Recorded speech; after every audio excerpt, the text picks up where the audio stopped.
Bonjour à tous, aujourd'hui Black Hat Décrypte va vous parler d'une situation, je n'avais pas envie d'en parler spécialement, eu égard à beaucoup de choses et de plus en plus on m'en parle et finalement je suis obligé d'en parler. Donc il s'agit du discours de l'ami Assadek, Aboubakrin Assadek qui vit aujourd'hui à Angers, qui est venu pour se faire soigner en France, donc qui vit à Angers. Ce n'est nullement pour taper sur lui, je n'ai pas le temps. Et d'ailleurs, il est en train de se soigner et on dit chez nous qu'il ne faut pas tirer sur les ambulances. Je veux juste revenir sur des propos. En juin 2014, lorsque RP Media avait installé son QG à Bamako, nous avons eu le plaisir d'accorder une interview à Sadek et il m'avait révélé certaines choses, notamment cette histoire de génocide de l'armée malienne sur le peuple Touareg. Il m'avait dit qu'il n'y avait pas eu de génocide. Il m'avait dit que dans la même période, à Sakoiba, dans la région de Ségou, l'armée malienne avait maté une révolte. Et c'est la même chose. Et d'ailleurs, il explique très bien que c'était un jeune berger qui avait tué un soldat malien et les soldats maliens avaient riposté. Donc il expliquait très bien à tous ceux qui ont l'intention de croire qu'il y a eu un génocide sur le peuple touareg qu'ils se trompaient.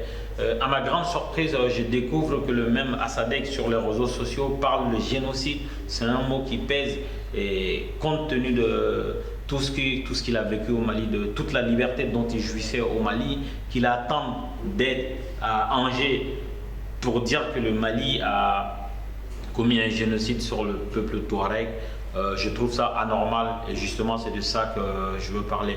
Je vais vous laisser écouter ce que le professeur Assadek disait à Bamako en juin 2014 au sujet de cette révolte touareg qui a été matée et en parallèle dans la même période une révolte de Bambara dans la région de Ségou à Sakoiba qui a été matée de façon plus sanglante que celle au nord du Mali. Je vous laisse suivre.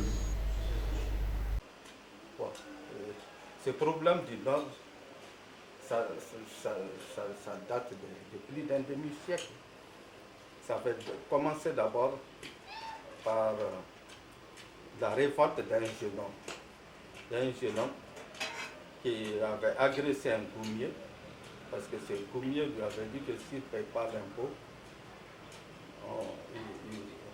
il lui fera ce que les colons ont fait à son père. Donc lui n'a pas cherché à comprendre. Il a tué avec son sabre, pas avec une arme blanche, quoi. Son sabre sur le goumier.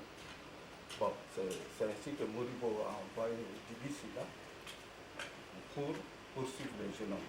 Bon, c'était les premières années du Mali indépendant, les 3 premières années. Et Dibissi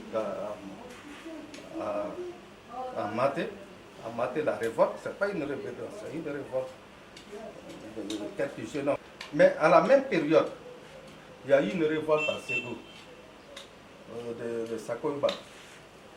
Il y a un village Bambara qui a été aussi décimé. Donc on ne peut pas dire que c'est un problème de couleur. Regarde la caméra, s'il te plaît. Bon, on ne peut pas dire que c'est un problème de couleur. Bon, donc ce n'est pas un problème de couleur, mais c'est un jeune État qui est jaloux de son autorité. Et à l'époque, l'Algérie jouait des francs jeux avec le Mali.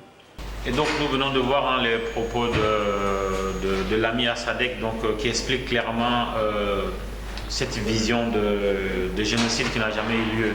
Et donc c'est triste de jouer comme ça avec les mots.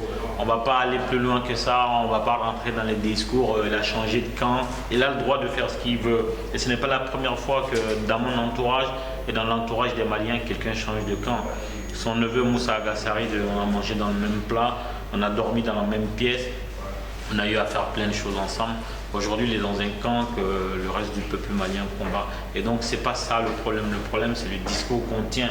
Quand on sait que lui-même, Assadek, est en France aujourd'hui, pas par le biais du peuple malien, ni par la CMA, encore moins du MNLA. Ce sont les Maliens comme moi, ceux qui ont envoyé leurs fils, ceux qui ont envoyé leurs frères, ceux qui ont envoyé leurs soeurs, leurs pères, dans l'armée malienne pour défendre le territoire. Ce sont ces Maliens-là qui ont cotisé pour que le professeur Assadek s'achète un billet aller simple pour la France afin de venir se soigner.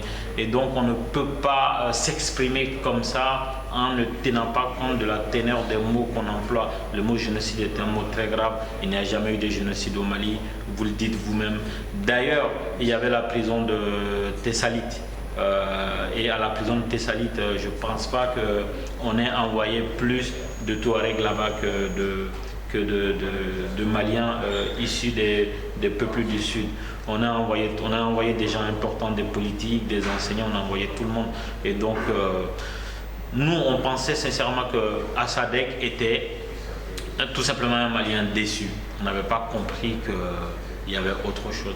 Et encore une fois, on ne va pas s'étaler. Chacun fait ce qu'il veut. Il m'appelle affectueusement son ami. Un ami est fait pour dire la vérité. Assadek, tu te trompes en accusant l'armée malienne d'avoir commis un génocide sur le peuple Touareg. Tu le dis toi-même, il n'y a jamais eu de génocide. Nous souhaitons tout simplement que tu t'exprimes de façon claire avec les faits de l'histoire et non de faire plaisir à certaines personnes qui lisent aujourd'hui les posts que tu fais sur les réseaux sociaux. À dimanche prochain.